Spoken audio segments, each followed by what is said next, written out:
Magandang umaga po. Narito na po ang magiging lagay ng panahon ngayong araw ng Huwebes, May 14, 2026. Pero bago yun, baka pwedeng palike and share naman ang video na ito. Comment ka na rin kung taga saan lugar ka para malaman natin kung hanggang saan umabot ang video na ito. Huwag mo din kalimutan na mag-follow at mag-subscribe sa ating Facebook page at YouTube channel. Sa kasalukuyan at ayon sa pag-asa, maganda at maliwalas na panahon, mainit at malinsangan pa rin ang posibleng maranasan sa buong bahagi ng ating kapuluan, subalit hindi pa rin inaalis yung tsansa ng panandalian at biglaang boost ng mga pag-ulan o thunderstorms na dulot ng mga localized thunderstorms. Samantala, yung binabantayan na low pressure area sa loob ng Philippine Area of Responsibility na dating si Bagyong Kaloy ay nananatiling mababa na yung tsansa na maging isang ganap na bagyo. Wala rin itong epekto sa anumang bahagi ng ating bansa.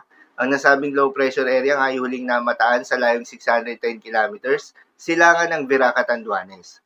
Maliban nga sa low pressure area na ito ay wala na tayong binabantayan na anumang sama ng panahon, low pressure area o bagyo na posibleng makaapekto sa ating bansa sa loob o labas ng Philippine Area of Responsibility.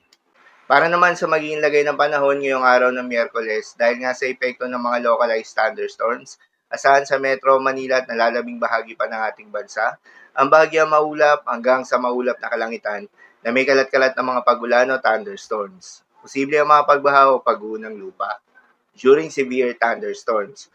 Madalas nabobo ang mga thunderstorms na ito tuwing hapon o gabi na nagtatagal ng 1 hanggang 2 oras. Kaya naman ingat sa mga posibleng banta ng pagbaha at pag-uho ng lupa, lalong-lalo na sa mga lugar na inuulan na noong manakaraang araw pa. Para naman sa magiging lagay ng mga dagat baybayin, ayon sa pag-asa ay wala tayong nakataas na gale warning sa anumang seaboards ng ating bansa. Kaya naman malayang makakapamalaot yung mga kababayan nating mangingisda.